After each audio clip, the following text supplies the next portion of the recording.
Welcome to the Phase Transition Podcast. In this episode, I have an uncut, heartfelt conversation with Gail Nicolaysen-Shurtleff. She is an accomplished therapist from California who now lives in the Netherlands and practices therapy remotely. Gail got her master's degree in clinical psychology at John F. Kennedy University. In this episode, we discuss her journey as a former member of the Church of Jesus Christ of Latter-day Saints and the reasons why she left despite her Mormon pioneer heritage and acquaintance with apostles and prophets from earlier years. We talk about her experience living in the margins as she was never fully accepted in the different LDS circles where she was because of her disabilities, but how she found full acceptance in other circles. We talk about the loss of her husband John to suicide and how she coped and processed his death. We talk about death, grief, and some helpful ways to be there for those we know going through these challenges. I really hope you enjoyed this episode.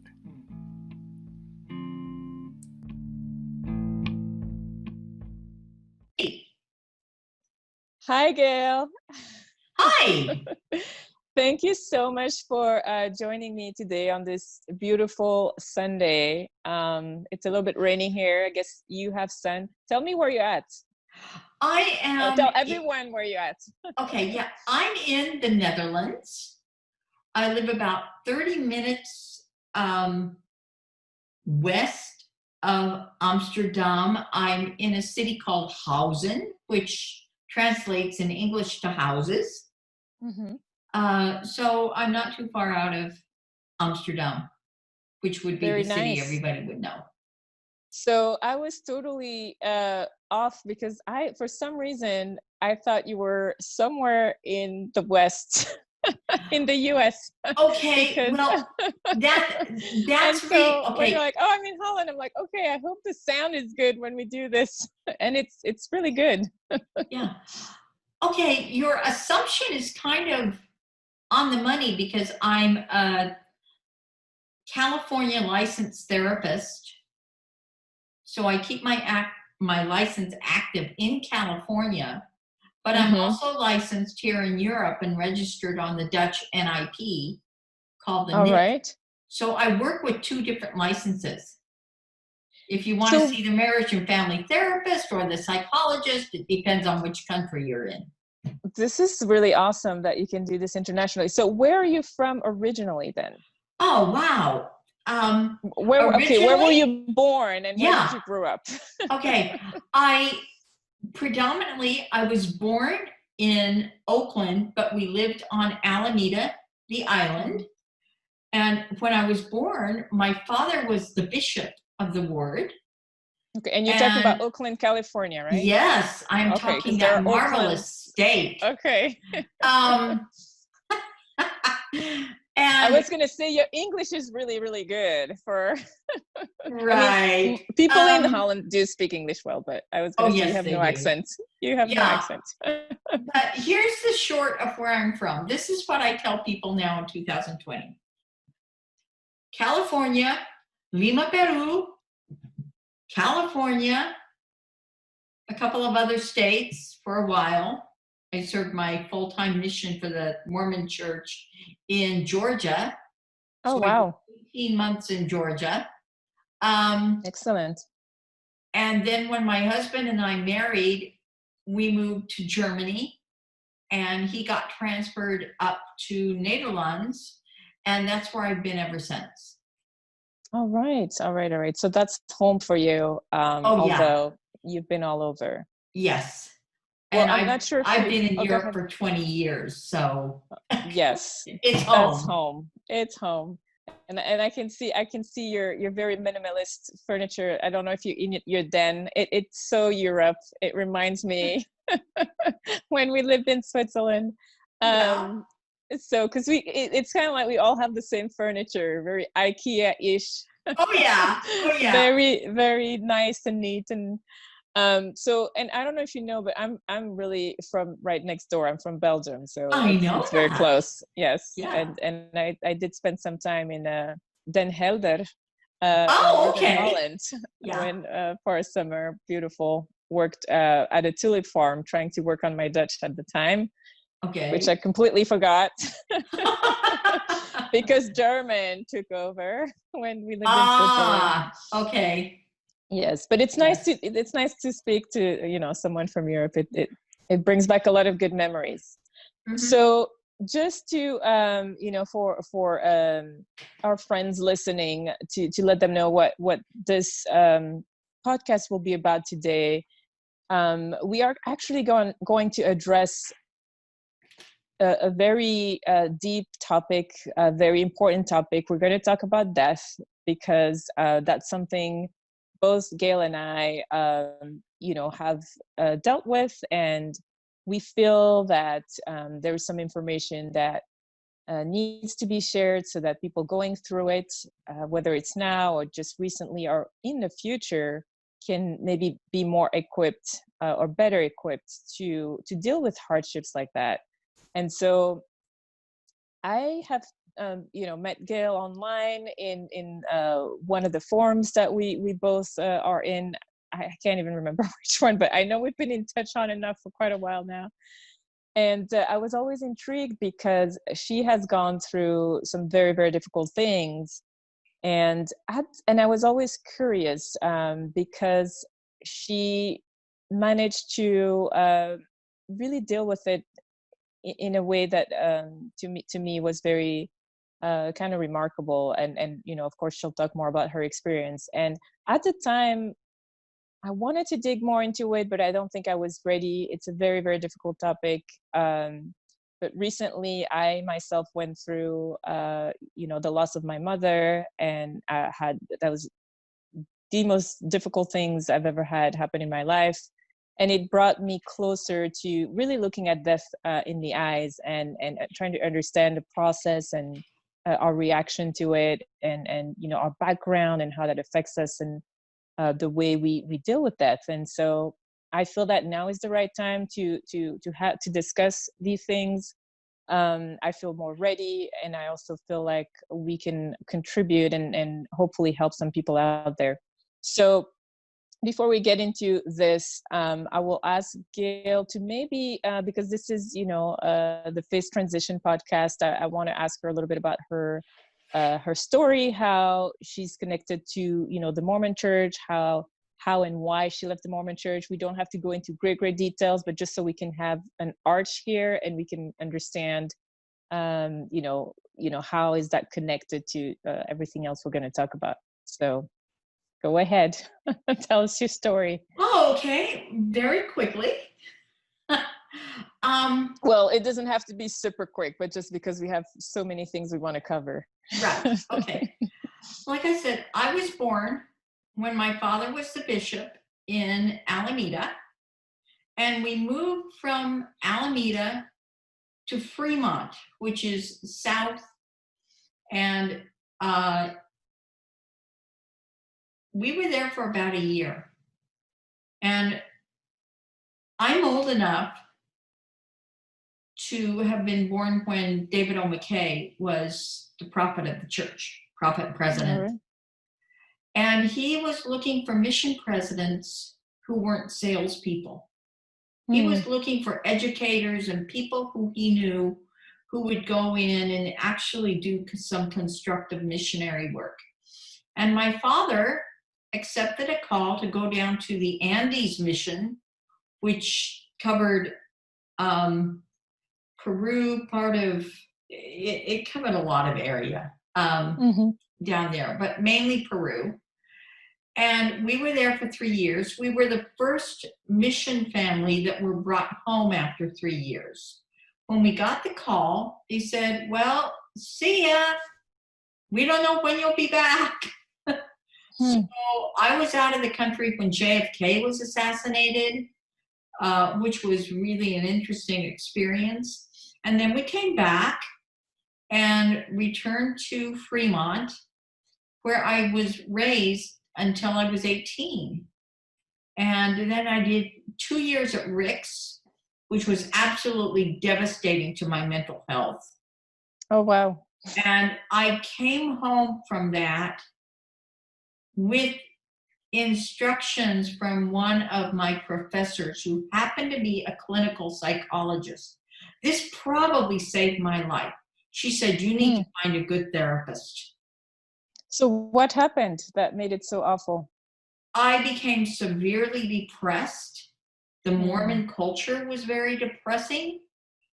I was in this tiny little town where they looked at life a lot differently. I was born blind, and I have 12% of my vision left now, but I'm also 50% deaf. And being disabled in the Mormon church puts you on or in the margins, however you want to look at it. And so socially at Rick's, it wasn't a good place for me. Oh. So I got back to California, got a therapist, did not go to BYU, as which a lot of people who attended Rick's at the time transferred down to BYU. I actually got my bachelor's in psychology at Sonoma State University up in Northern California in Rohnert Park. And it was then that I just started not attending church for a few years, which, how does somebody go from not attending church to serving a mission? Well, I basically decided I wanted the experience. And I activated myself and went out and did 18 months in Georgia, and then came home and moved to Utah for a year, couldn't deal with the culture, returned back to California. How was your mission? Did you enjoy it, or? I had some really great experiences, and I had some really awful experiences. When you're on the margins, even as a missionary, you're going to get looked at differently. And I had been mainstreamed in school all my life. I just did everything that most everybody else did, despite the fact that I have low vision. Right. So it was a difficult situation. It was both painful and joyous. It was a growing experience, I'm sure. It was. And it was also during my mission. Before I had served a mission, I had spent time working with chronic schizophrenics, which is a very interesting population of people to work with.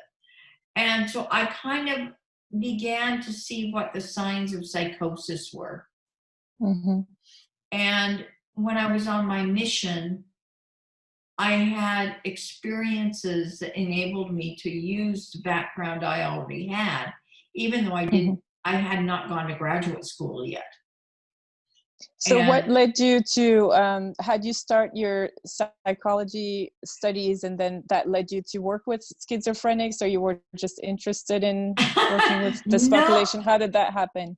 Well, what happened is I did the internship with chronic schizophrenics when I was getting my bachelor's. And I had the opportunity to intern with California State Department of Mental Health up in Santa Rosa. And I walked into the office and sat down there, and the supervisor said, "We want to give you one client of ours.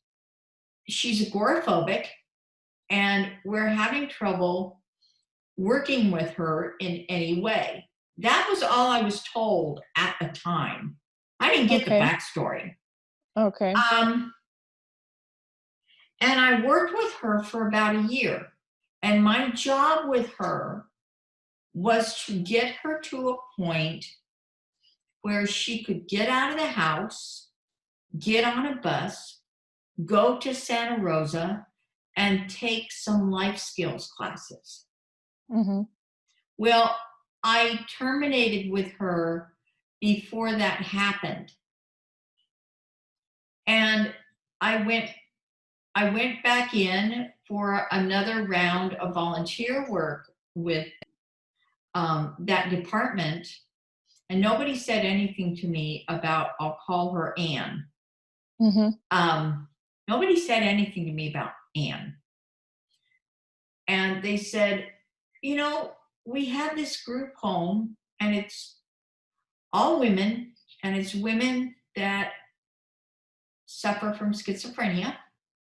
And we'd like you to go in there and just kind of get them to sing together. Build a cohesive group, get them to sing.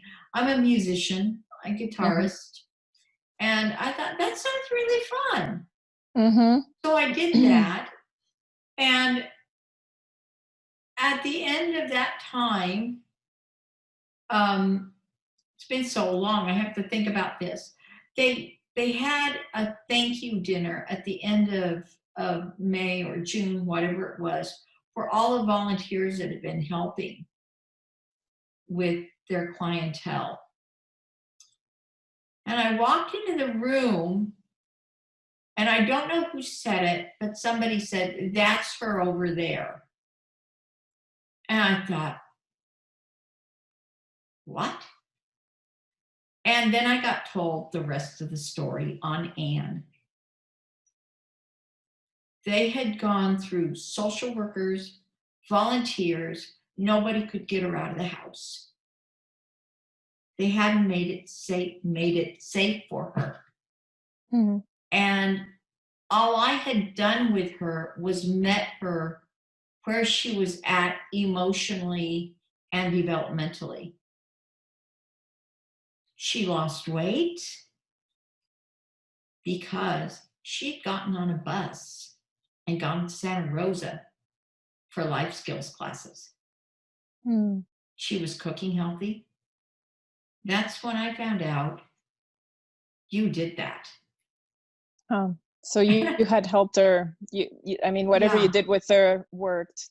Yeah, I know what I did. That's not important at this point, but it really made me feel a sense of real pride that I had done something that a lot of people who at that point had their graduate degrees had not been able to do. Because they just could not think of a way of getting to her. And I ran into her on the street after that, and she looked great. Couldn't believe it. So after that, then I went on my mission, and then I came home, and I had known that my path was into psychology by about age 16. I knew that was my path. And after my father's death, I was told that he had left me the money to go to grad school. And I couldn't believe it. So I was able to go and get my master's in clinical psychology and do the work that I do now. That's great. Yeah. So that's kind of the how-to as far as how I got to psychology. Right. So tell me what happened. So you went from being kind of disinterested in the church to you want the mission experience. So you become active and then go on a mission. Then you come back, and then what happens then? Like, are you still active? Are you still, believing strongly in the church? What happens? I'm active, and how can I put this? I'm believing, but not strongly. because of the fact that I'm on the margins, there are a lot of issues going down here. Right. And at the time, this was the early 90s. I started grad school in 91. And so what's going to happen during this time, as we all know, we're going to have the September 6th. We're going to have Packer going ballistic and a number of other things like that. Now, I grew up in a very LDS privileged household. My parents knew these guys.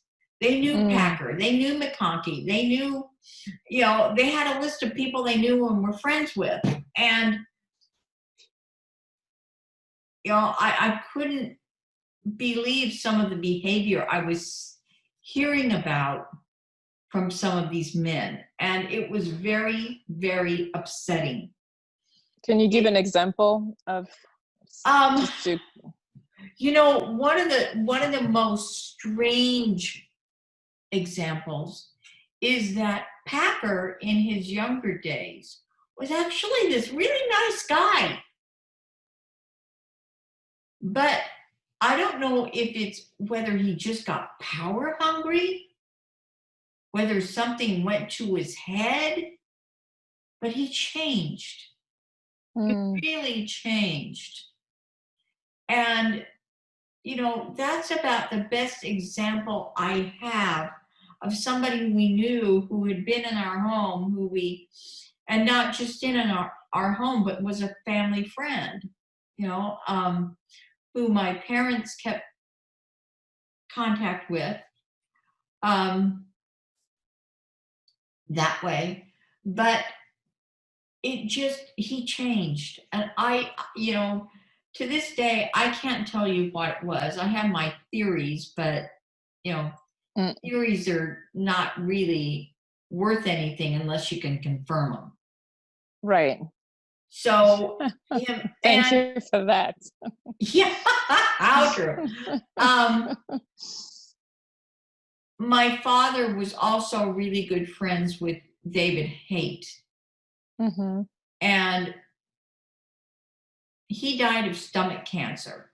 And before he died, David Haight would call, and my father finally said to him, "Would you guys please stop praying for me? I want this over and done with."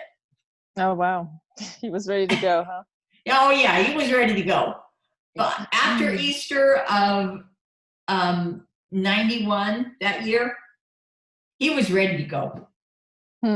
He absolutely wanted to be done with life and move on in those terms. So, yeah, we had one rule in the house growing up. You can't answer the phone in a silly manner because it might be somebody from Salt Lake. Okay. So that'll give you some idea of what we were dealing with there. Okay. You were close. Yeah. And, a good example of that would have also been when blacks in the priesthood finally got resolved. And my parents, having been in Peru, saw the direct damage on a global scale, not just a national scale in the US, but a global scale. They and a lot of the other mission presidents down there at the time, they wanted that policy gone. And that's the feeling. I mean, I wasn't there. I mean, I was way too young, but it appears that it's always the case, right? There's like a huge amount of pressure from within and from without that finally pushed them to the threshold. And we see this, with all these policies changing with the LGBTQ community now, and, softening the policies and this and that. I mean, it's always the pressure from outside first and then inside mounting that forces them to make those changes, which then they call, prophetic or whatnot. But right. I mean, anyone with clear eyes understands that Yeah. either you follow suit or you're just going to be put to the margins. Well, when Jimmy Carter gets on the phone and tells the church, look, here's the way it's going down. Mm-hmm. Things are going to change. Yeah. But I'm going to say this about Kimball. He was not in favor of the policy. He could not tolerate prejudice. It was a huge issue for him. He wanted it gone. It seems like it, like from, he was one who really wanted it gone. So, which brings me back up to where I am in the 1990s before I meet my husband. I'm still active. I'm still kind of believing some of it, but that's only because I haven't started looking. Right. And that's the only reason it hadn't happened. Then I met my husband in 1994, shortly after I graduated. And it's important to know that my husband was bipolar. And so we met, and he had a lot of LDS margin issues as well, because he was bipolar. Did you know that right away, or did you find out later? I didn't know instantly, no, and I had no reason, even as a therapist, to suspect it. But of course, when I met him, we weren't even dating. It was a business thing. He did IT, and he came in to salvage my computer systems at home. Okay. And I thought, ooh, this guy's really good looking.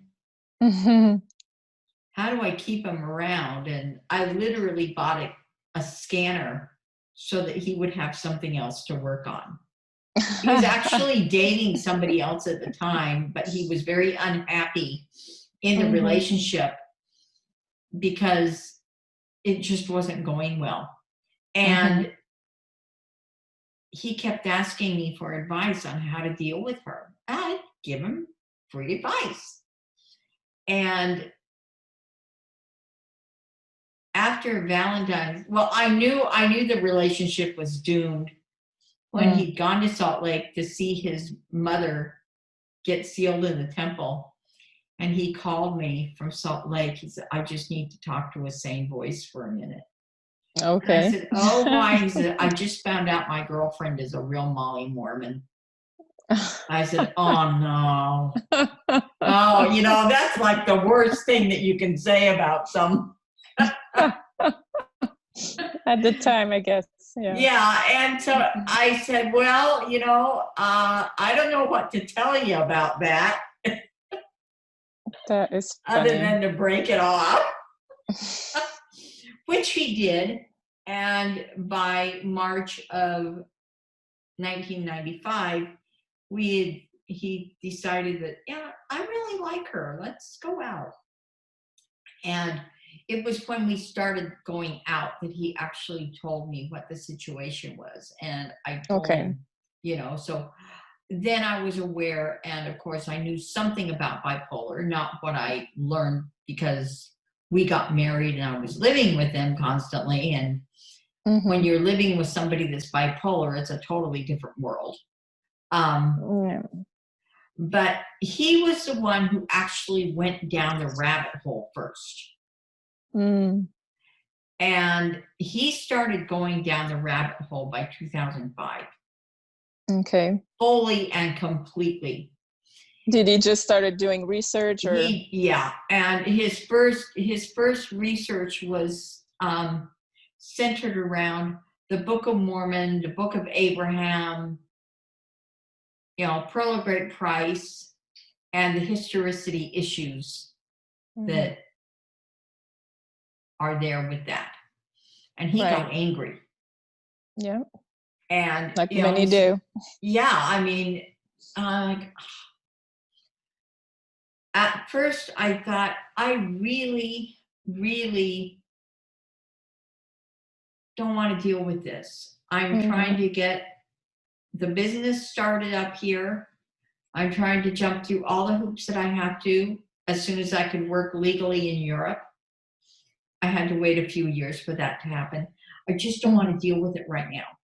Right. So I put it off. I listened. I was supportive that way, but put it off. Yeah. And then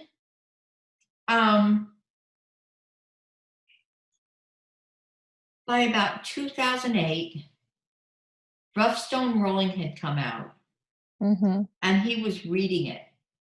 And it's, it's a thick book with smaller print.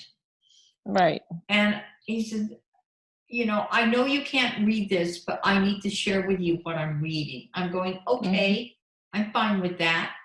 And he said, look, I really want to throw this book against the wall. Now I'm really angry.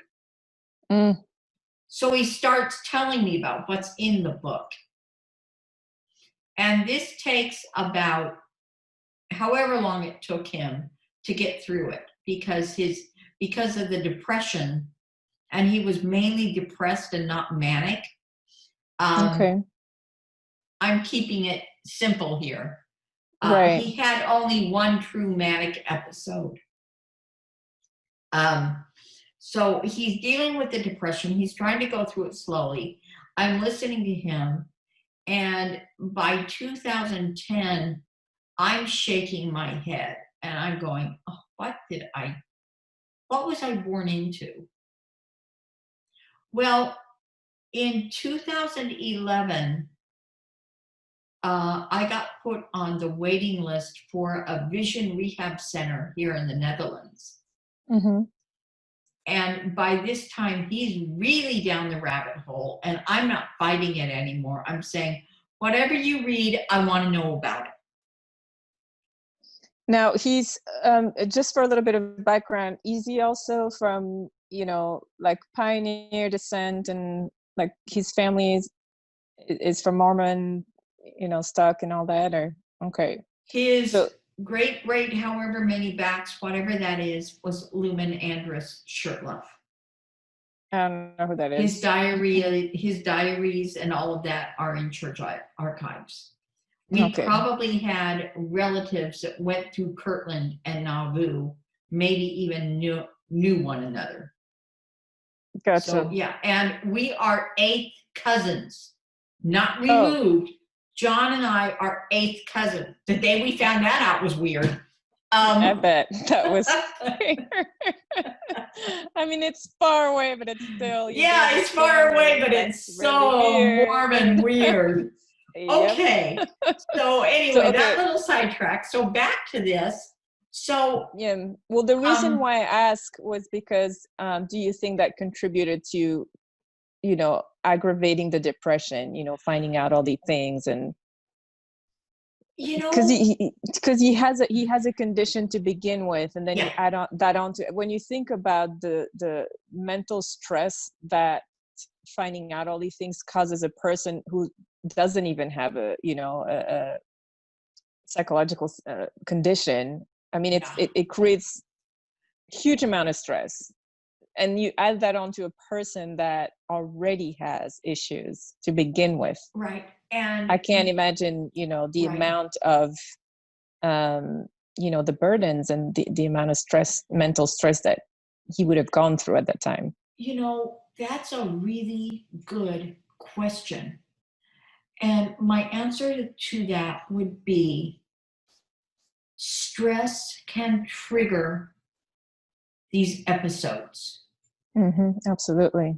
And he would have really severe rages. So yeah, if he was in a really stressed mode, he would rage. Some of that was genetic, probably related to the bipolar, but some of it was also what he learned from his family of origin.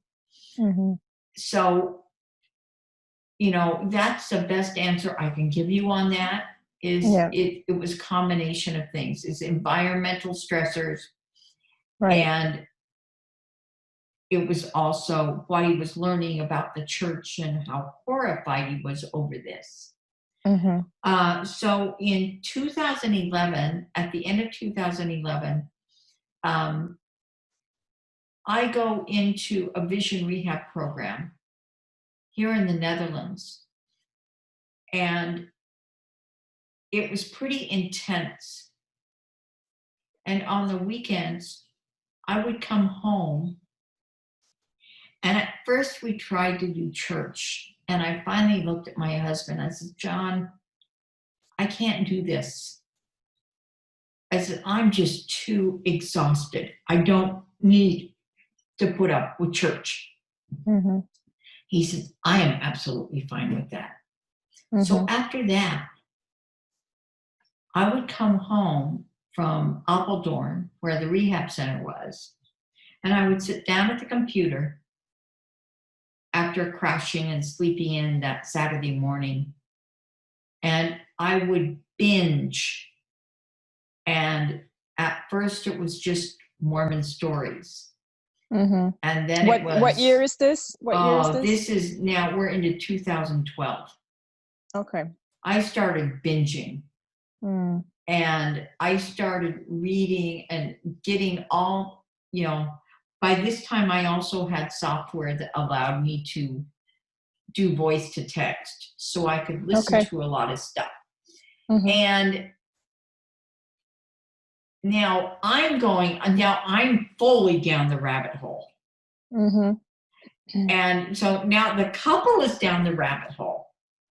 And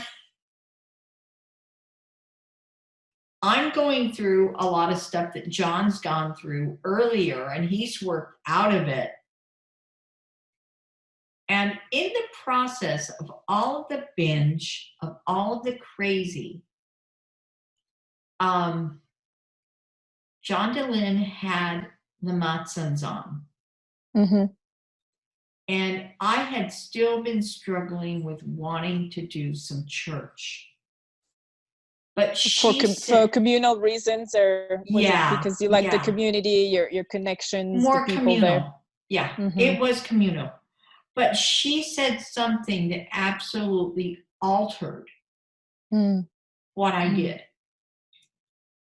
And that was, in a nutshell, don't let the church become something that that pulls your relationship apart.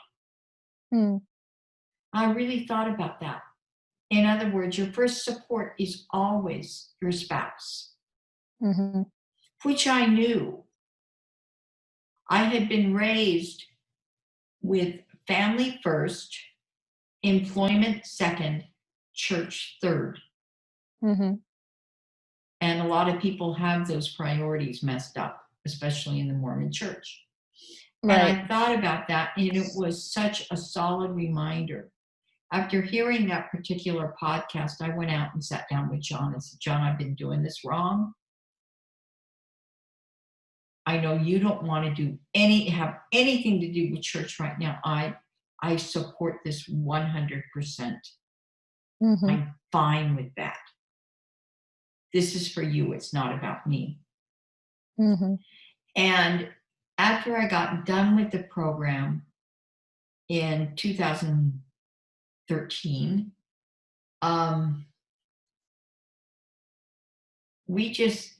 I did more binge listening on Sundays. I did a lot of studying that way. And we weren't ready to even see if we wanted to try church again. What happened next, what kind of really blew the cork off the bottle, or made the tea kettle really steam, whatever you want to say about it, was the 2015 policy. Oh, yeah. I just sobbed at the dining room table. I said, I don't think I can do this anymore. Yeah. And I sat with it. Can you tell maybe some listeners who may not know what the 2015 policy is, just briefly? What is this about? The 2015 policy was basically very anti-LGBTQ. If you were the parents of, if you were LGBTQ and you had children, this is a short version. They couldn't be baptized, they couldn't be blessed. No church ordinances would be performed for them. They couldn't be ordained to a priesthood office. It was all going to stop because of who their parents were. Very discriminating. It was extremely discriminating. To say the least. Yeah. Then in 2016, about May, John said, I'd like to try doing church again, but we're going to go to this ward that's about an hour and 15 away from us because we know it's a good ward. And we went there and we did it twice. I had suffered from shingles in January of that year, and I was still recovering from it. I didn't go off the painkillers for it until June of 2016. And I told him, I'll do it for you. I'm not ready, but I'll support this. Which he really appreciated. And I knew some of the people in that particular unit, and I was fine with that. Now, why did he want to go back? Like, did he miss the community or friends, or was he feeling lonely? Why did he want to go back after all the discovery? He wanted to see if he could make it work somehow. Because it was the family tradition, or like his roots, and all of that. He really wanted to see if he could make it work. To know my husband, you would know that he really would exhaust every possible avenue. And I had asked him when I was still kind of in, I said, I don't mind if you quit attending church. At that point, I said, I don't think I could handle it if you resigned. So we had an understanding that he would not resign, but that whatever he decided to do, I would support in that way. And the only reason why I didn't want him to resign was because I thought that if this temple sealing thing is true, then it's going to break us up. Right. Now hold on to that thought, folks. It's going to come into play in this story. We went down for 2 meetings. And during this time, I should mention that he was seeing a psychiatrist on a regular basis for medication. And he had a therapist, a psychologist that he worked with on a weekly basis. Okay, so he was aware and taking care of himself. Oh, yeah. And he was actually making progress. And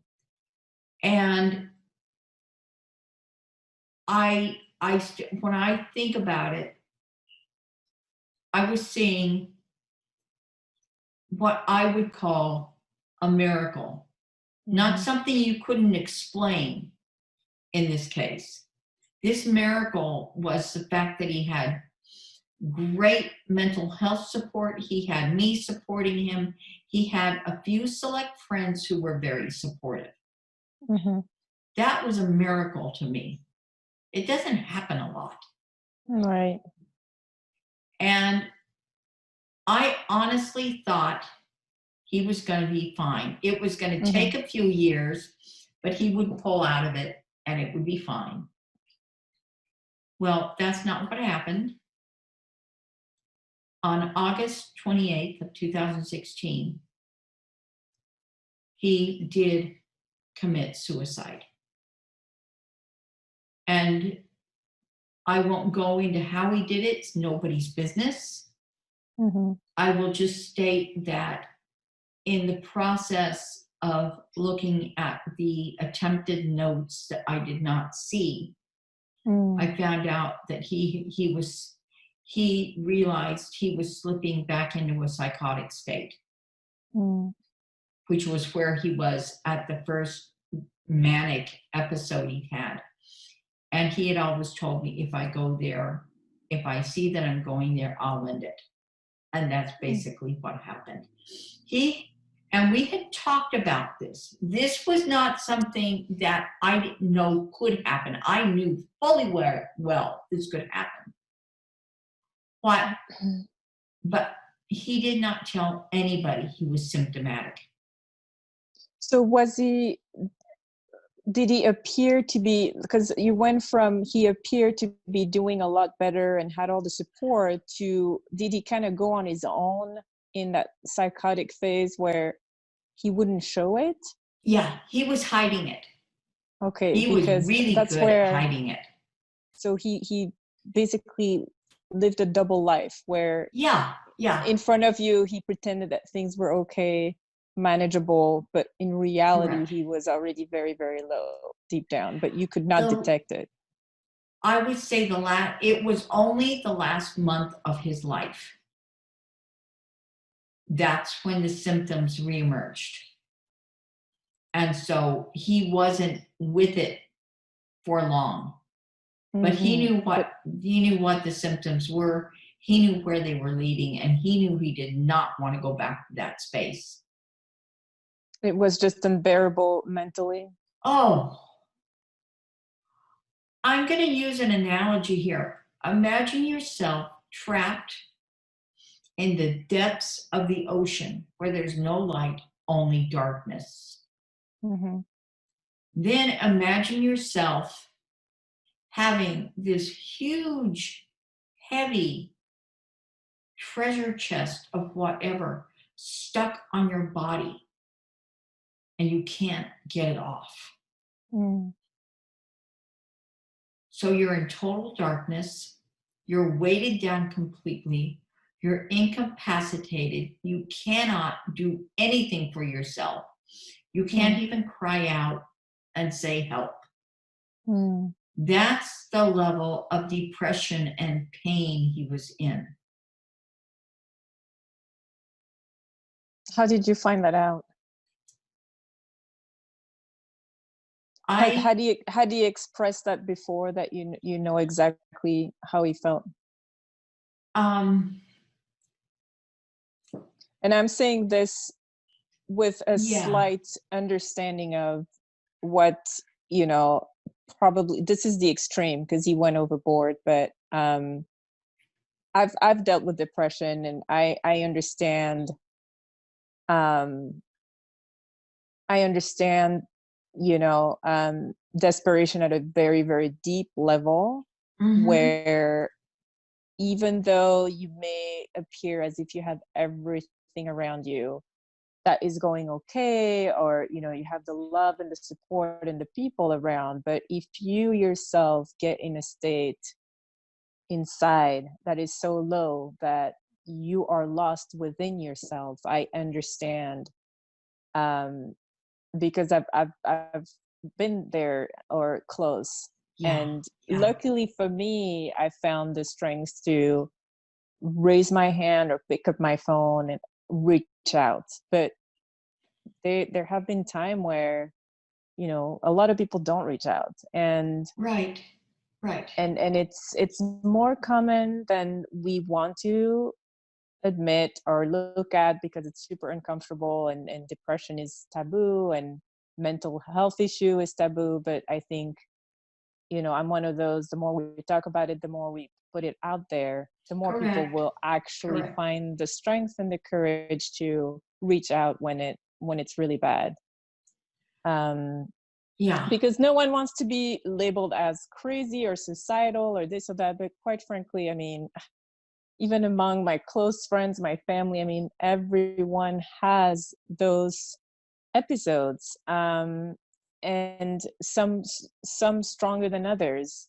And depending on what the circumstances are, that, you know, your past, there's just, as you know, as a, you know, as a therapist, you know, all these things, but I think it's still very misunderstood, the reality. Yeah. Because I still have people around me who will say, well, you know, people need to just either get over it, or, you know, get medication or this or that. But it sometimes it just goes beyond. It goes beyond, and I don't know. But I think the fact that we can speak of it, that we can put it out there, the more we do, the more people will stop being afraid of sharing when they are in situations like this.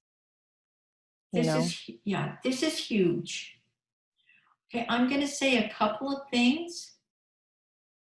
With my husband, John, we had some very serious discussions about the possibility of him as a bipolar committing suicide. Statistically, he's in that group. Yes. He used to say that as long as the person perceives that there are resources to stop the pain, you can deal with it. The problem is when you feel that the resources have been yanked from under you. And within the US, that's common. Not everybody has health care that has mental health and good mental health coverage. Right. In our talking together, I came to the point where I had to say to him, you know, I don't want to lose you, but if you're in such suffering and such pain that the only way to end it is to take your life, I can't stop you from doing it. And we had a very clear understanding on that. So when I found the notes that explained how bad it really was, I was not angry at what he had done, because I knew his reality was he tried not to do it. But there was no other way for him to escape that pain at the bottom of the ocean with that big chest on you. And he couldn't see any light, any hope, anything. And he was starting to have psychotic symptoms again, and he didn't want to go through that yet again. So I understand the reason for him doing it. I'm not thrilled that he did it by any means, but it led me down a different road. So having said that, let me say this. When somebody is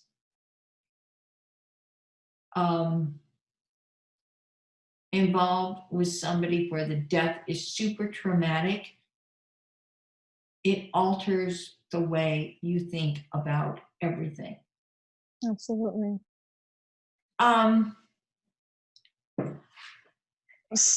So I'm going to let you take this, you know, the direction you want to take it, but I'm interested to know, you know, as much as you can share and want to share, how you dealt with it. I mean, as far as, you know, as human beings have, you know, with close ones that we love, right.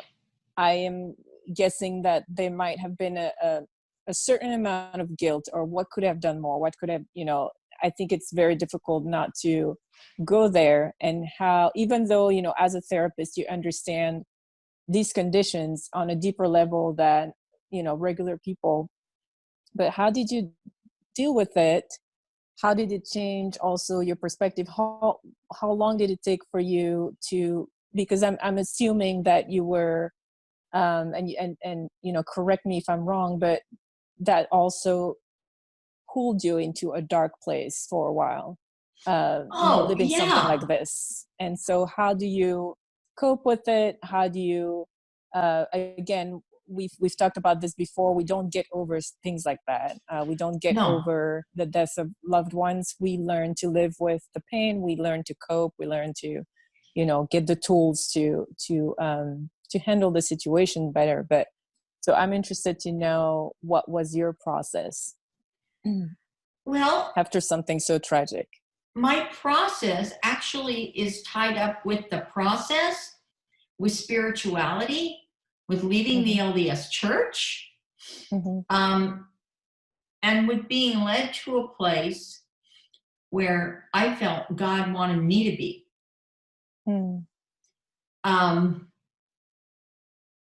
So let me share with you about that. My family themselves, they didn't know how to deal with this. And that's common when death is something that they don't understand. And death is so tragic and so unexpected or violent that people don't have the words. Saying, I'm sorry, just doesn't cut it. One of the words people should not say is, oh, I'm so sorry for your loss. For a lot of people who go through grief, it sounds like, well, I don't know what else to say, so I'll say that.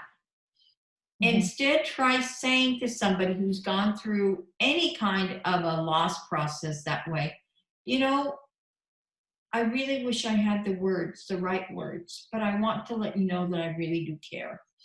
That's a far better approach than I'm so sorry for your loss, which has become very trite. Cliche, sentences. And I think it's, it doesn't come from a bad place, as you know, and as I seem to have snapped, and I'm not saying it was the right thing for me to do with some people who, you know, lots of people who wanted me to cheer up, you know, maybe faster than, and to me that was offensive. I'm like, don't try to, you know, let me be in the pain, let me, and like you said, I mean, and I am that person also before who would have said that, you know, I'm sorry for your loss, because I don't know what else to say. But I think it's good to educate. It's good to let people know who haven't gone through it, what actually, how you can help, even with your words, or how you can avoid aggravating someone who's in pain. And I'm glad you said that, because that is the number one thing, you know, people will say, I'm so sorry for you, I'm sorry for your loss, you know, things like that, which, you know, it comes almost automatically. See, I thought it when you expressed, you know, I lost John to suicide, the first thing I want to say in my brain is, I'm sorry for you, or you know, but I kept myself, I pulled myself back, because that's an automatism. I mean, that's automatic, because it's the reaction of, you know, this is so heavy and I don't know what else to say. But did you notice I didn't say it? Because I've learned to pull myself back from that. Sometimes better say nothing and wait, and, you know, listen and understand. But how do I know that? Because I just went through a very very painful death, right? The death of my mother. And so I've learned, unfortunately, through this experience, how, you know, better deal with people grieving. And so I think it's important to say, I mean, it's going to sound very harsh to many people, I think, maybe who haven't gone through it. I think even some people who've gone through it, people have learned to accept it, you know, to just be like, whatever. But it's good to, you know, we need to help each other better, help each other, even with our words. So it's good to say it. You know, let's take a little, it's good to say it. Let's talk about the LDS church and grief. You're not supposed to. Well, yeah, it's like you have the funeral, you have the week, the whatever. After the funeral, you're supposed to be over it because you're going to see him again. Yeah. And so you're not supposed to be sad, you're supposed to be happy. So if you part of the whole package. Happy, yeah, if you aren't happy and you're still grieving and you're LDS and you're active, there is something that can be thought of as, well, what's wrong with her? She doesn't like you don't have enough faith. Right. Yes, she doesn't have a strong testimony. Okay. My response to that is, why do you get up as LDS people after having this absolutely fabulous service that celebrates somebody's life, and then you do a plan of salvation talk? And it totally destroys the mood. Because nobody is there to be preached at. They are there to celebrate somebody's life. And that's my question to people is, so why do you need to hear that? If you really believe it, why do you need to hear that? Why can't it's reassuring. You just celebrate the life? Yeah. It might be reassuring, but I find it a lot of other things as well. Now, when you lose, a lot of people who go through grief, there's a saying in the grief community, grief rearranges your address book. You lose a lot of friends, you make new friends, you find out who is strong, who isn't, who is willing to stick by you as you go through hell. I have a friend who literally sent me a bomb drop that's sitting on my desktop. And what's that? Well, anytime I get really upset or angry or just feel, just frustrated even, I can press this MP3 and it's the sound of a bomb dropping to the earth. Oh, that's funny. It's great. It's the perfect coping mechanism at times. That is awesome. And that was one of those little supportive things that somebody thought of to do. Every time I press it, I think of my friend Hans, who sent it to me. And I know he cares. Yeah, I like that because you have to be able to tell people, what, I'd rather, speaking of, people coming and saying, I'm sorry for your loss and all that, I'd rather someone say, what, it really sucks. It must really, really suck. Like, I'd rather hear that because that's the case than, being sorry, because I don't know, sorry is just, I don't know. Yeah, it doesn't cut it, but for those who learn. For those who want to follow my gnarly post about, and now I'm dating myself with that word, post on grief on Instagram, you can follow Beyond Grief and Therapy. Pardon me. Beyond Grief and Loss Therapy. Okay. On Instagram. I'll I'm put that there. In the notes. We'll put that in the notes when I publish it. Yeah. I'll give you the website link to my practice as well. But here's what happened. You don't get over the loss. You never will get over the loss. Accept that as a fact. What you can do is get through it. And the imagery I used for myself was that of a tunnel boring machine that bores through the mountain, and all the dirt and everything gets taken out on a conveyor belt. And so you deal with it and you get through it, but you never get over it. That's true. I will always miss him. There will never be times when I don't miss him. And that's perfectly normal. I mean, just, despite the crazy bipolar dynamics around, there were really good days, and I will miss those. I miss him. I miss that. I don't miss the bipolar. And I'm glad he's not burdened with it anymore. So, having said that, my faith transition officially out of the church happened after I attended Sunstone 2017. And I had been fighting it by this point.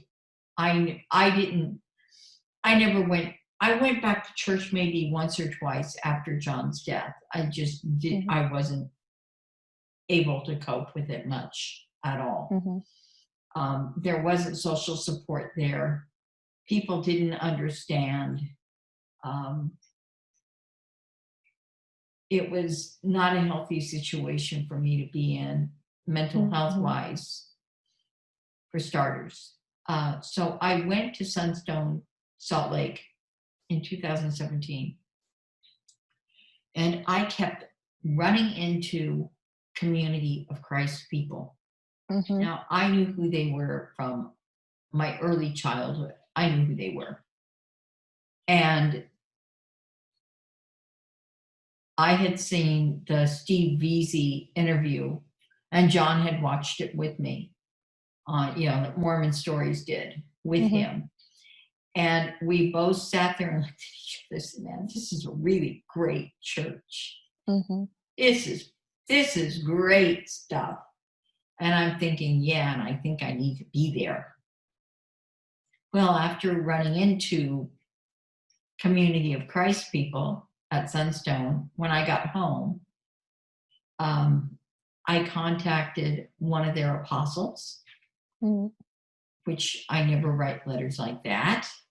And I told her, I think I need to know more about this at this point.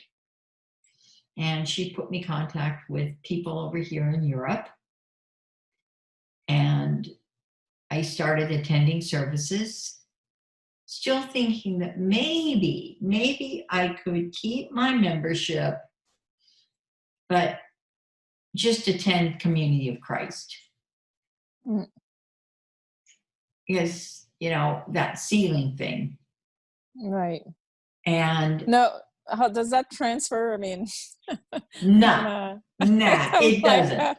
It doesn't. I'm like, I have never heard of this, that you could just kind of transfer from mainstream LDS to Community or Christ or whatever other branch, and it's like, it'll keep your ceiling alive. No, it doesn't work that way. It's all in our heads, huh? Yeah, actually, if you look in the handbook, I don't know about the new handbook version, but if you look in the handbook, the old one said that you could be a member of two churches, you just couldn't profess the beliefs of the other church. The other church. Yeah. So I'm thinking, well, maybe I could do something like that. And then Lent of 2018 came around. I had never done Lent before. I found myself out in this spiritual desert trying to sort it all out. And I felt within myself, Gail, you need to leave the LDS church. And it upset me. And I just started sobbing. And I thought, wait a minute, this isn't me talking. This is something else, someone else talking to me, telling me this. And I sat with it. And the only question I said, what about my temple ceilings? Don't worry about it. I have your back. And it still took me, that was March. It still took me, of 2018. It took me until September of 2018. And now I had gone to Sunstone in Glasgow. And all the Community of Christ people were there again. And I was meeting people that I had known and met online in person. And I sat down with one of them and I said, I'm ready. I need to join this church. And I had already decided I wanted to do a rebaptism and a confirmation. Community of Christ will accept the LDS baptism, but they, you have to be confirmed by them. Absolutely. To become a member of that church.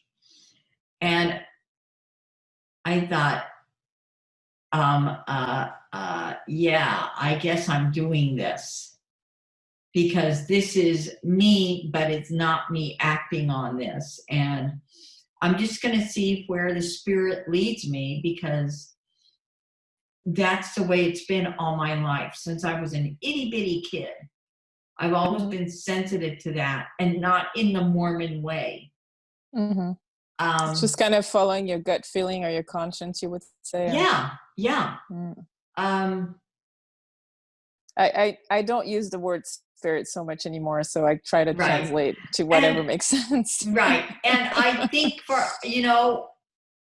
it's not the same thing in other churches as what Mormons believe it is. It's a different thing. I think it's different for everyone. It's whatever definition we want to give it. And so to me, I've kind of transcended it, I guess, like taking it out of the context I was given. And I just like to call it connection. Like we're all seeking for that. We're seeking for that authentic, real connection. And it's different for everyone. As I talk to many people, different people who have left either the LDS church or other church or gone to different spaces. We're still seeking connection, and wherever that leads us, wherever we can connect with people who share maybe similar experiences, that's what we want. And we have to use language, and I understand I speak fluent LDS or whatever Christian lingo. I understand and speak it fluently, but I also like sometimes to kind of translate for those who may either not believe anymore or not go to a church. Some people will choose to join another church, many will choose not to. Many people will go from religion to just simply spiritual or nothing. But regardless, I think as human beings we are still constantly seeking connection, and we feel it in our guts, we feel it in our brain, and we need that to survive. We cannot be just islands isolated on our own, so we need that connection. I'm glad you found it. I believe there's a very cosmic connection out there. And there is more than one pathway to make that connection. No matter what it is, it's not going to be the same for all people. And it shouldn't be. This is not a cookie cutter process. True. This is finding out, if secular Buddhism works for you, fine. If Hinduism works, fine. If doing nothing works, but you meditate on Sunday mornings or weekdays or whatever, if meditation becomes your connection to the cosmos, fine. Whatever it is, if doing nothing is what works for you at this point, fine. Do it intelligently. Right. That's definitely, because at the end of the day, we need to go through this earthly journey with as much strength as we can gather, and we need that strength from inside but also from outside. And so wherever we can find it in a healthy way, I'm all for it, when it's about growth and not taking advantage, whether spiritually or otherwise, of those around us.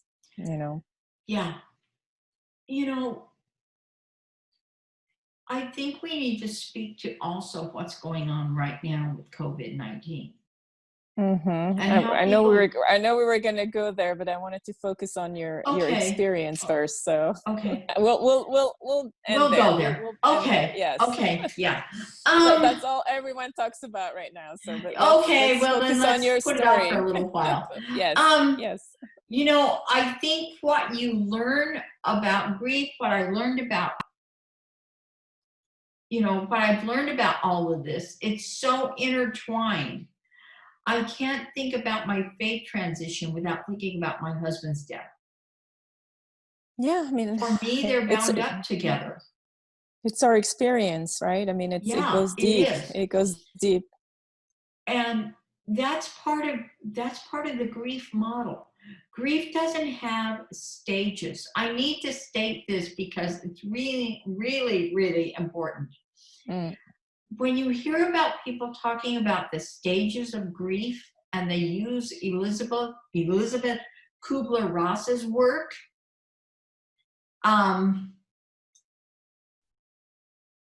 they're talking about work that she did specifically to research people who are coping with terminal illness. She wasn't talking about people who had lost somebody to death. I mean, you can't plea bargain with God, however you see that, over somebody who is dead. What, are you going to say, well, bring him back or bring her back? It doesn't work that way. They're gone. I mean, that should be your first clue that those stages are off for people who are dealing with loss and grief. Now, for terminal illness, I totally support her work. For any other kind of grief or loss, there are no rules. There are no stages. There are no phases. Can you remind those who may not be familiar, what are the stages and why it doesn't work for people who are not going through, terminal illness or dealing with the loss of a loved one or child or family? Do you remember the stages? Yeah, you're not, it's been so long since I've dealt with it that I don't actually deal with people in terminal illness a lot. But you go through anger, you go through negotiation, and I'm not necessarily laying them out in the proper order. You go through, eventually you get to a point where you make peace with it. And quite at the moment, I'm having trouble putting them in order because I haven't looked at it that way for a long time. Okay. You don't negotiate, you don't, oh gosh. Let me pull out a book on my shelf that actually has it in it. Hold on. I have, and you said it's from Kubler? Yeah, Elizabeth Kubler-Ross. Okay. So if you've got it up on the screen, you can read it. I mean, this is terrible, but I just haven't dealt with it in years. Them so that, I have it in front of me. So I'll just state it real quick, just the 5 stages, so that people know what we're referring to. So the first is denial. Second is anger. Let's pause it here. Denial. Okay. It's not really happening to me. It's not going to happen to me. It doesn't exist. All things you might say during the denial phase. Certainly the surgeon got it wrong when he went in and looked at my father's stomach, would have been a good example. He didn't really see the cancer spread everywhere. It just didn't happen. It's going to be okay. God's going to heal him. That's denial. And here it's in the case of illness and not of the loss of someone. Correct. And then anger is number 2. Anger, I'm going to do everything I can to stop this from happening. I'm angry. I'm upset. Why did God do this to me if you think that way? Why is this happening to me?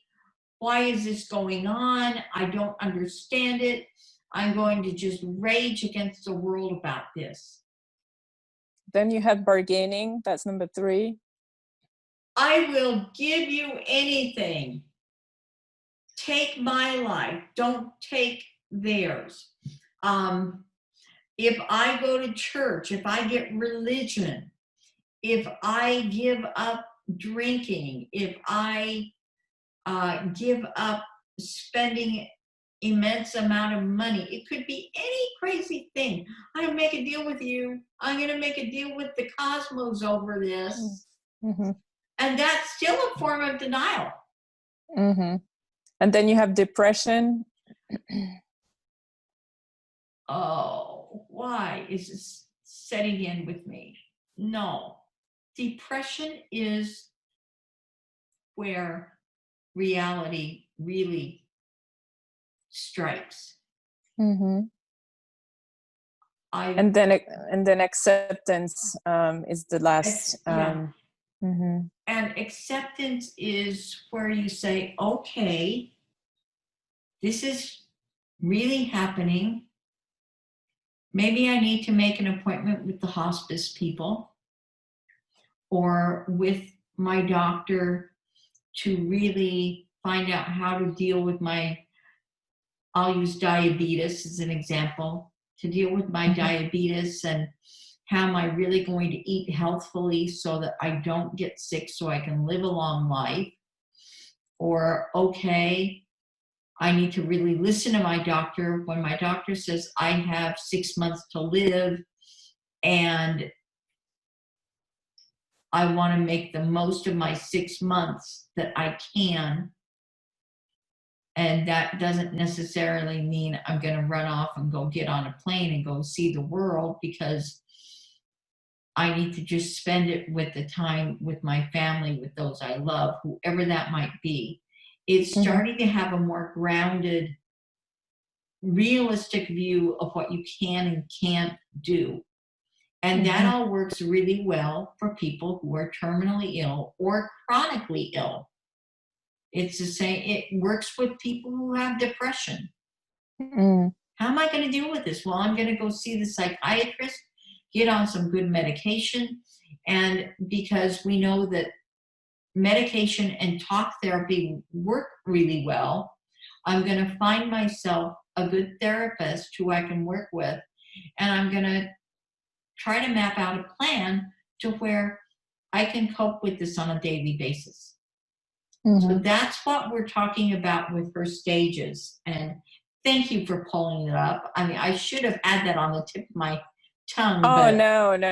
I would not have been able to, I had a few, but I would not have been able to put them in order like that. But it's interesting because I hadn't really deeply thought about that, because of course I went through this, through this loss, and it wasn't pretty. And for me, I think, maybe 3 of the stages apply. Like I would say I was in shock, then I was angry, then I was very depressed, and now I'm kind of in the acceptance mode with lingering anger and depression.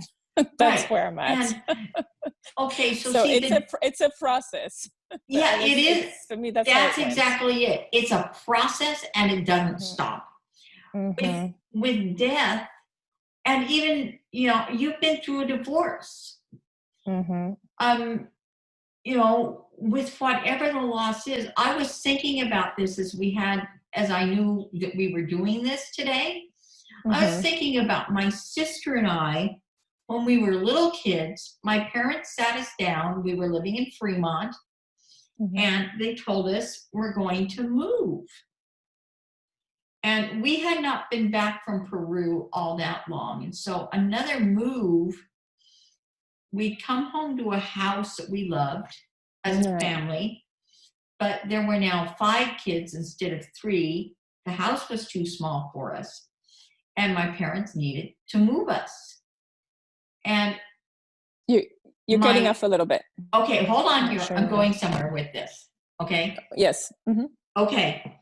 And we sat there, and my older sister and I, we started crying. Because we were moving. We were losing something really important. That can happen with anything around grief or loss or pain. It doesn't just have to be a traumatic event. And you have to work through it in the same way that you would work around anything else that has to do with grief or loss. You have to just roll with it and see where it leads and be able to accept it. My parents wisely allowed us to cry, to express our feelings, and we had about 6 weeks before the move took place. And in that time, we were allowed to express our feelings and work through that we were going to get a bigger house and a better place, and it would be good for the family. And we came to the conclusion that maybe giving up the whole old house wasn't such a bad thing. Most of the time, what happens with a lot of people when they deal with grief or loss in their lives, they don't allow themselves to go through that process. Instead of talking about the feelings around the death of your loved one, or the loss you feel from a divorce, or the loss you feel at growing up and moving out of your home for the first time as an 18, 19-year-old person, you say, well, that's just life transition. You know, what's the big deal? It is a big deal. And so that's where I'm going with this, is that anything, whether it's the loss of your pet, which can be really devastating, the loss of a house, the loss of your mother or your father or your grandparent, your sibling, whatever it is, we need to love ourselves through it. And it's okay to talk about the feelings. Yeah, I mean, it's important not just talk about the feelings, but being sad or angry or upset. I mean, it's we have to leave room for that. I think, like, to go back to the way we were raised, with the LDS church, is that, we need to quickly move on to just hoping and right. I don't want to diss on that, because it does help a lot of people get through it somehow, and if that helps, fine. Something that surprised me as I was going through, dealing with losing my mother and having lost the face of my childhood, it's not forced. I did not struggle with, where is she going to be? Is she going to be, in hell or heaven or whatever?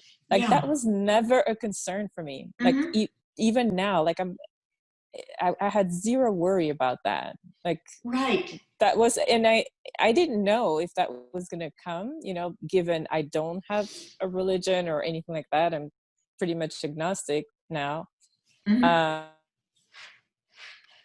But I was actually surprised that I had no bad feelings about, or no fear or guilt or anything related to where is she now or where is she going to be.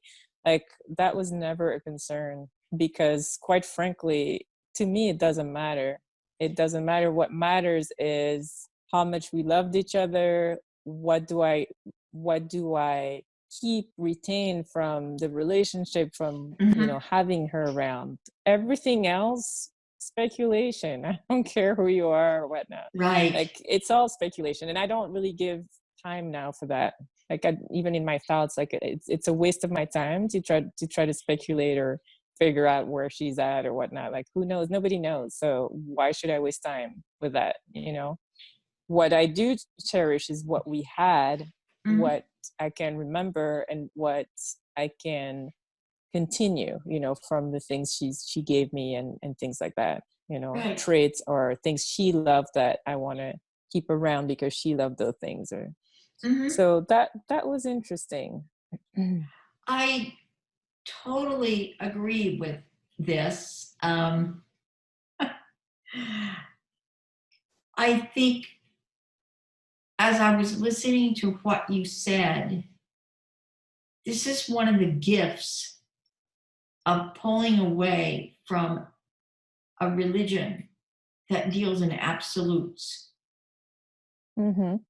It gives us the freedom to question and say, well, I'm not quite sure where or what goes on after this life. And I'm going to cherish what I had with them and try to move forward in a slow, gentle way but I don't have to force myself to do anything before I'm ready to do it. Mm-hmm. Yeah, And or worry about lack of faith, or yeah, what kingdom and whatnot, and exactly. that's just such a waste of time. Exactly. No. And whatever, are we going to be together after? I don't know, and I don't really care. I mean, to be honest, because what I don't know, and nobody knows, it's not like anyone is going to actually, we have to find out when we find out, and to me it's a waste of time to try to speculate on. And sure, because I had heard stories before of, when people don't have faith and they don't believe in anything, they just are desperate forever because they don't have any hope of being together after. And I'm like, that's just a belief. If you want to believe that, great. If it gives you hope and helps you move forward in life, fantastic. But to me it's like, do I hope she's connected to her father and her child that she lost and her siblings that died before her? Sure, that would be wonderful, and if it happens, great. But am I going to dwell on that, or like try to live my life in a way that, no, like if I'm going to be good, it's for goodness sake and not with the hope of reaching certain, like a kingdom or something, So anyways, that was just it's it's a much more peaceful way of looking at the whole situation. And I think it's actually a stronger way. Yeah, it's not binding. It's not like, if I don't, because then you always also live with this continuous guilt of, if I'm not good enough, or if I don't live life good enough, then I won't have, it's just that carrot that's always, hanging there, which I don't care about that. I really don't. My process has taught me that we know so very little about this life. Mm-hmm.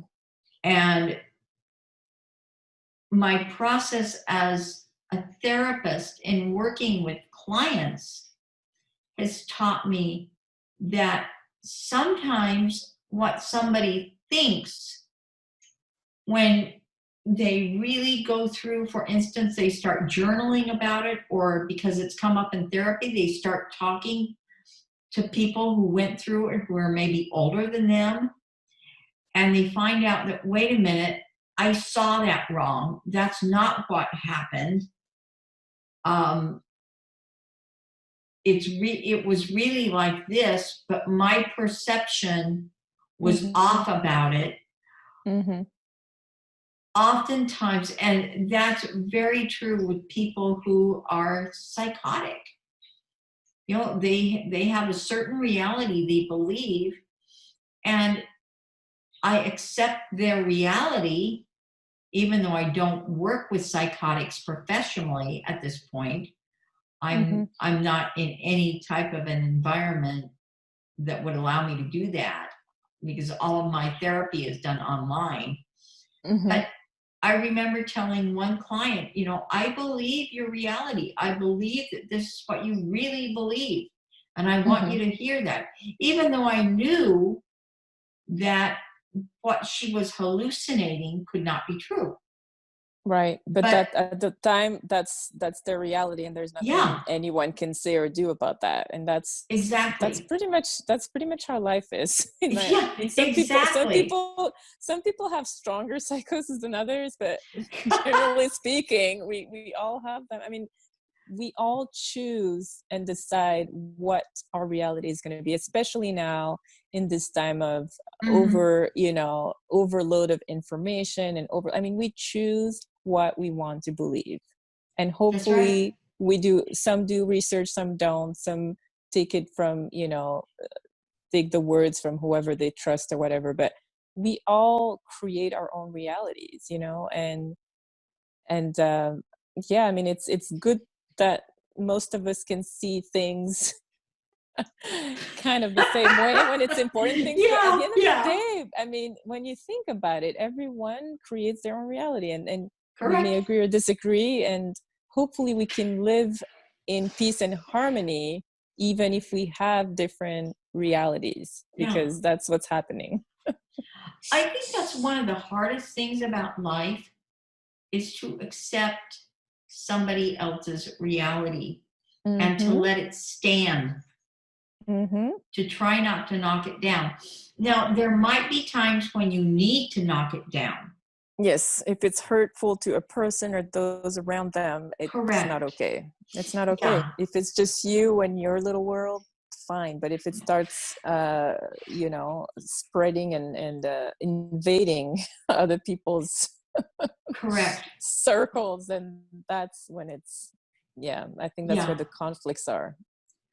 When you tell me as a disabled person that I should not feel X, Y, and Z, because certainly my experience of having been marginalized is all off.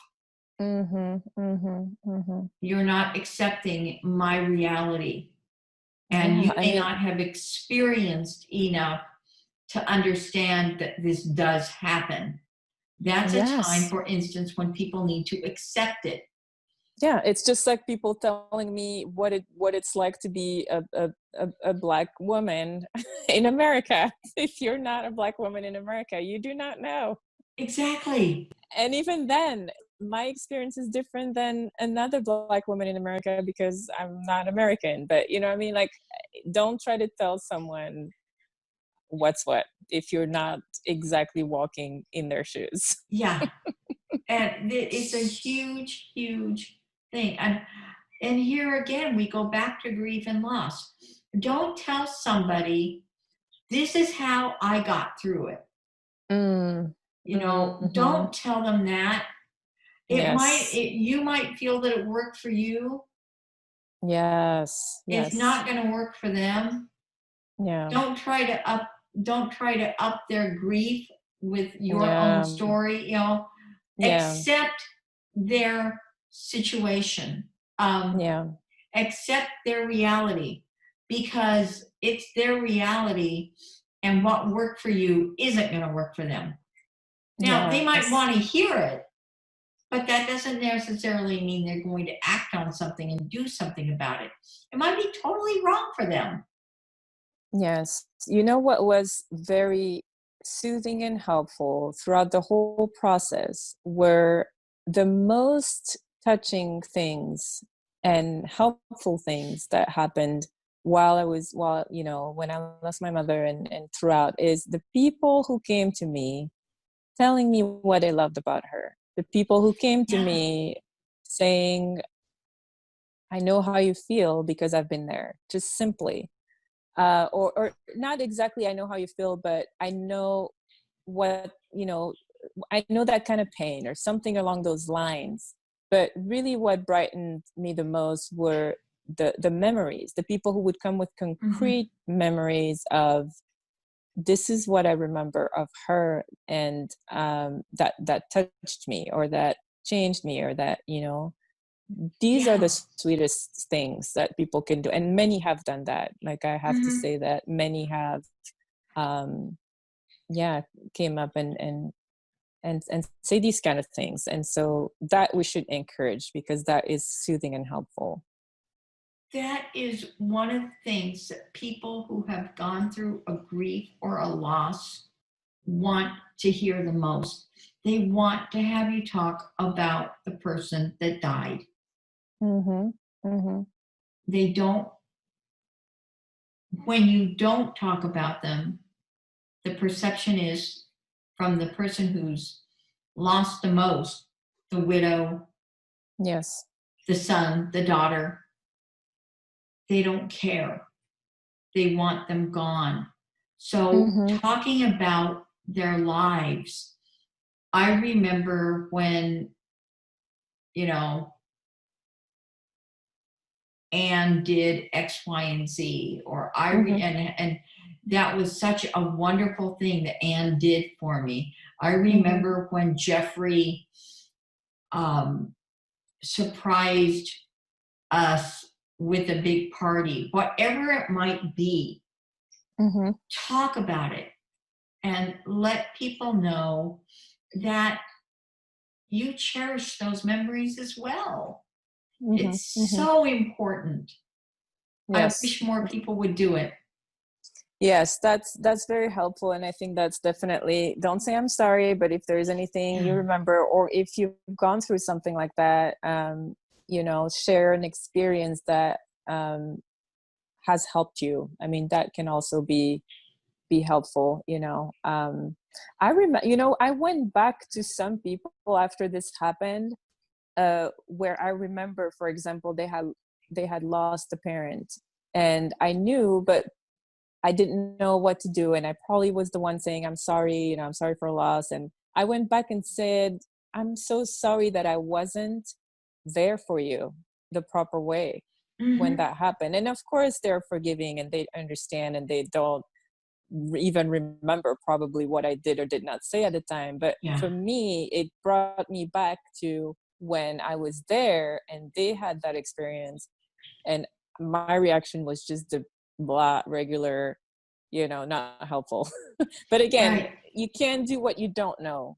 You can't, you know, we have to be also forgiving and understanding, because it takes some wisdom or experience, or listening. Maybe some people will listen to us and be like, okay, next time if this happened to someone I know what to say or not or what not to say, you know.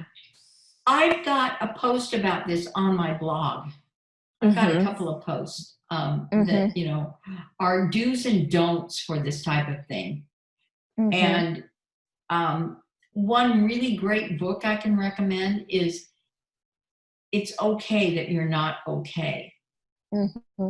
And right off, the author's name escapes me, but it's okay. You can send I'll all send of this you to me. And I it. link it to this podcast. So I'm not sure how we're doing on time, but I do. So let's just finish it off and see where we go. Well, yes. So like you said, I mean, thank you so much, first of all, for, you know, sharing all these things, and especially, you know, you're a therapist. I mean, you've gone through such deep experiences, and there's just so much to learn, and I would love to speak all day. But we'll have a second. Yes, we could, and we'll have a follow-up. But I do want to go where you wanted to go with this current situation. Let's not hide, you know, the elephant in the room. And tell me maybe what you think about what is happening now. First of all, like, has the Netherlands like changed their stance? Because I guess they were kind of holding up on, we want to keep doing things, you know, normal, and not follow suit and do the social distancing and you know, quarantine. Like, what have they changed their stance, or are they still doing the we don't want to follow suit? Okay. What's the word? And let me explain the Netherlands stance. They're taking it very seriously. People are socially distancing themselves. There are over 300 cases of coronavirus here. As of the news flash that I read this morning, we've had 106 deaths. North Brabant province could be quarantined completely, because that's where the highest amount of cases are. Wait. You said they had 300 cases and 106 deaths? They've had 3,000 cases. Oh, 3,000. Okay. Yeah. Sorry. Okay. When I fired up my phone this morning, well, actually about noon, I set it back down here on my desk like so. And all of a sudden it started making this horrific sound. I thought, what is going on here? So I opened it up, and there on my screen was an announcement that the military are now moving to transport people who are sick. Oh, wow. With the virus to safe hospital locations. Okay. So if you're sick, call and they'll come and they'll get you. Now, the other part of this is that... Wow. And they're using the military for that. They're using the military. Yeah. Keep Wow. in mind that Netherlands is only about 17 or so million people. So it's about the size of the San Francisco Bay Area. Right. This is not, I mean, it's not a large country. I know, I'm from Belgium. Yeah. We're smaller. Yeah, and the Belgium kind of crack jokes about the Dutch military. I'm not cracking jokes about the Dutch military. Yeah. So we've been told country-wise to just stay in, use common sense, continue to social distancing. They've shut down a lot of businesses. Okay, so they're doing what everybody else is doing. Yeah, they're doing exactly. I had heard that the Netherlands and the UK and Ireland were kind of the last one not wanting to do the, take really serious measures, but I guess they are. I got my hair cut on Tuesday. Mm-hmm. And I asked her, I said, I was concerned about coming in here. So what precaution are you guys taking? And she said, I was the last one out of the shop for that set of appointments. They were going to thoroughly clean that salon. Mm-hmm. And then they would bring in a new group of people after it was thoroughly cleaned. They dumped the trash. They're dumping the trash a lot during the day. Mm-hmm. And I suspect they will be shut down. They'll have to. They can't keep sterilizing instruments and doing what they're doing. So that was Tuesday. And so I was out. There were still people in shops, but they were sterilizing everything. Online grocery delivery is happening. Okay. But what they're doing is they're setting it up your front door. You're going to use a pin machine. They will sterilize the pin machine after every use. And the people who have had contact with the groceries and you will go back to their cars and sterilize their hands with sanitizers. Okay. So they're trying to keep the essentials going. Right. And which, yes, there is TP. We need some of that. We need some of that. You guys have toilet paper? Yeah, we have toilet paper. We don't. I know. It was actually funny. I actually read a news thing this morning. Oh. The Netherlands has toilet paper. This is not an issue. It's true. I mean, who would have known that TP would have become so famous? Now, what isn't around in every place, I think, is chicken and eggs. What? Really? Chicken and eggs. Well, that's always going to be around. I mean, I may have to walk into a store to actually get eggs. I can deal with no chicken because I've got what I need on hand, but I do need some eggs. Wait. Are you telling me that you guys are lacking chicken, or there is chicken? There is no chicken. Not in the U.S. I mean, that I think they have like millions of chickens, and so we're gonna have millions of eggs for a long time. Well, we'll make you a deal. Netherlands will import all the flowers you want. Send us some eggs. Yeah, let's see if we can make that happen, and send us some toilet paper. Oh,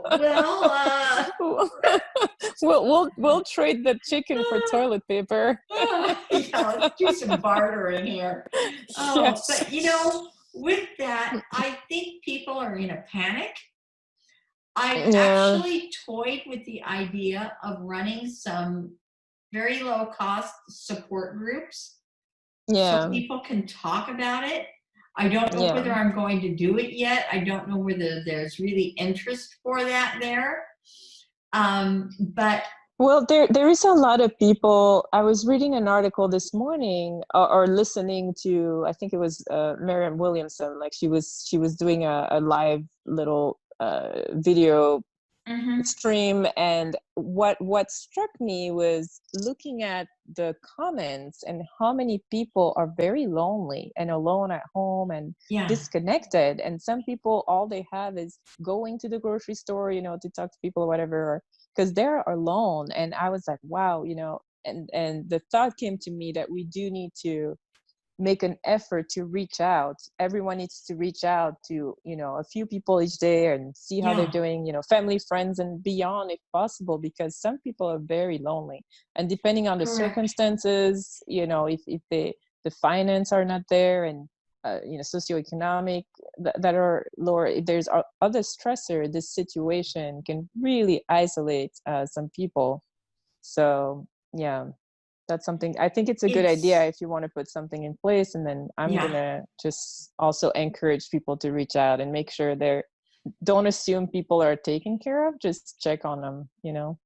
I spent this last week, since last Friday to this past Friday, working with Community of Christ leaders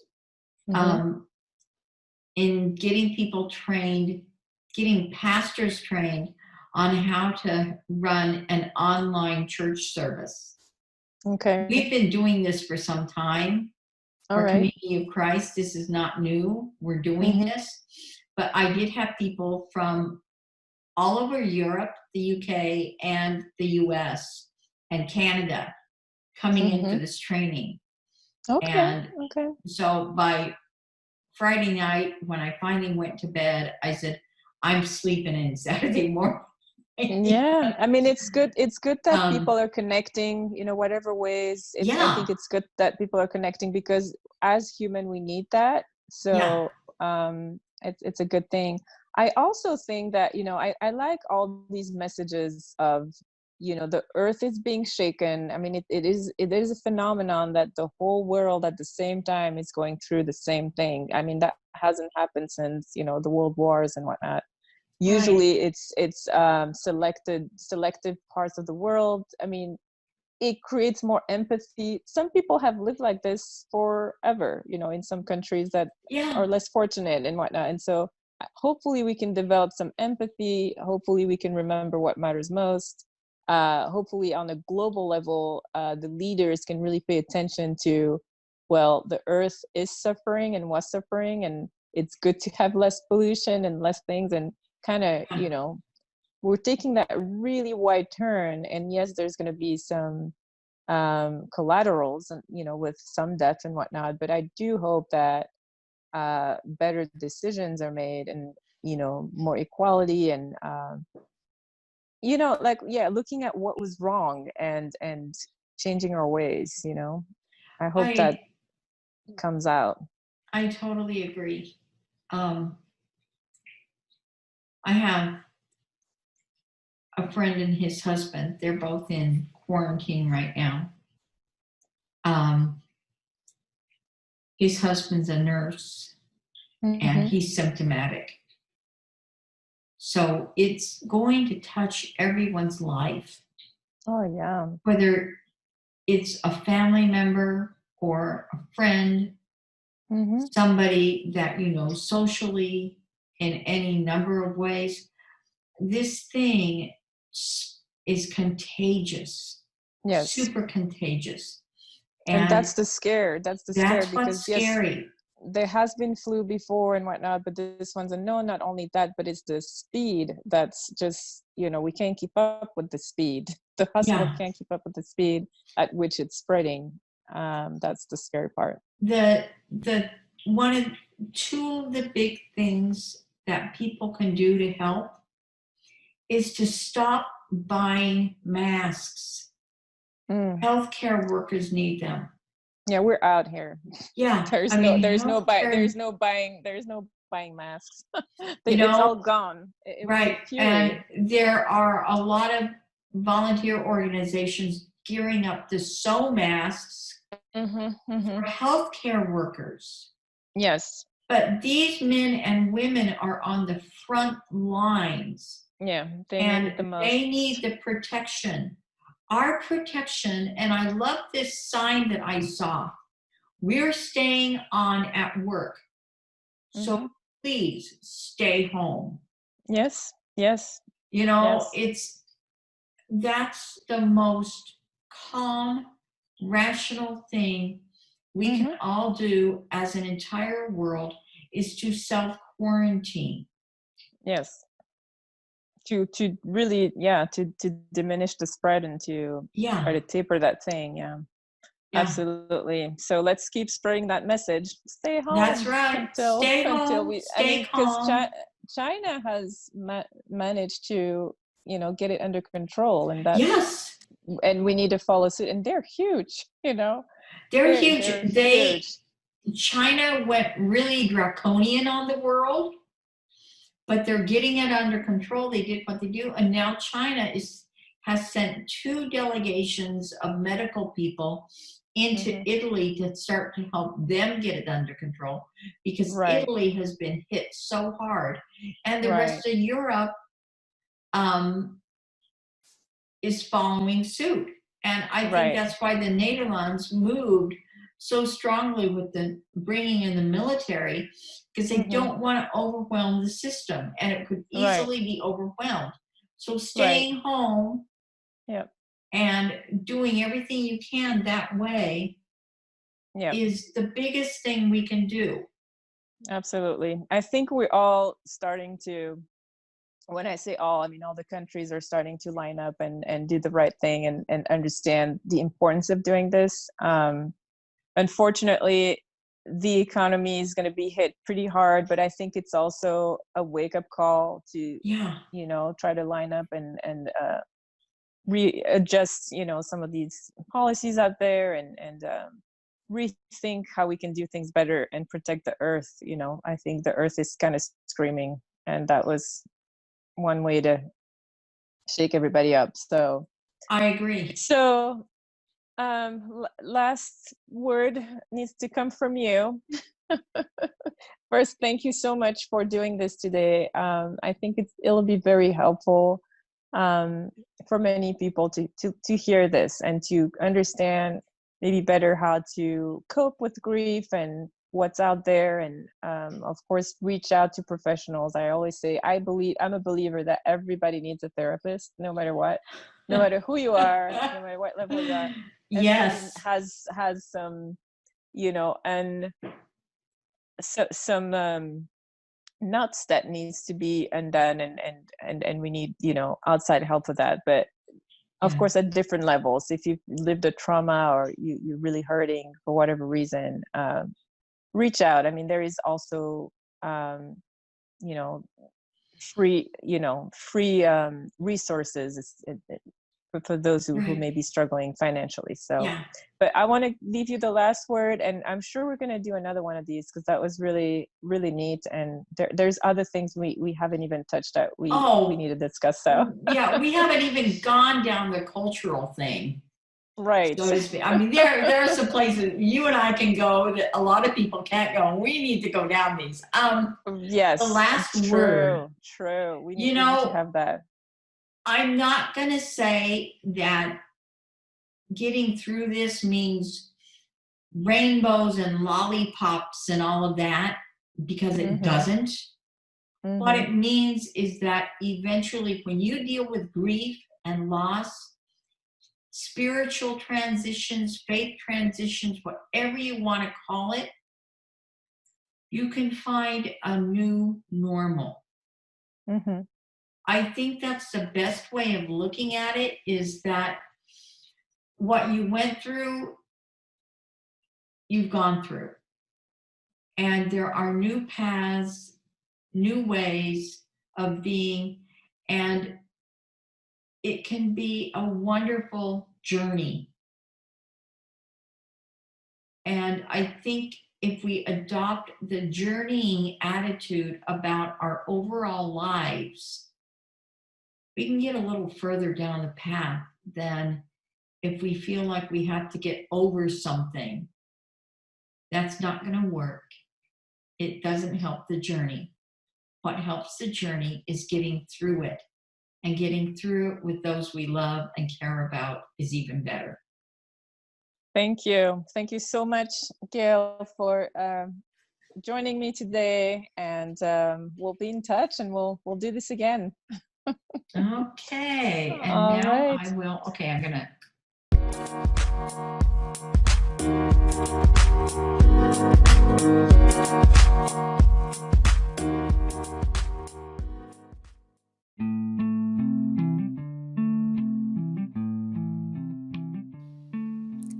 Thank you for listening to this episode of the Phase Transition Podcast. I hope you enjoyed it. Feel free to leave your thoughts, comments, questions on the platform where you're listening from. You can also reach out to me on Facebook or Instagram. This is the Phase Transition Podcast. I'm Juliana. I will see you next time.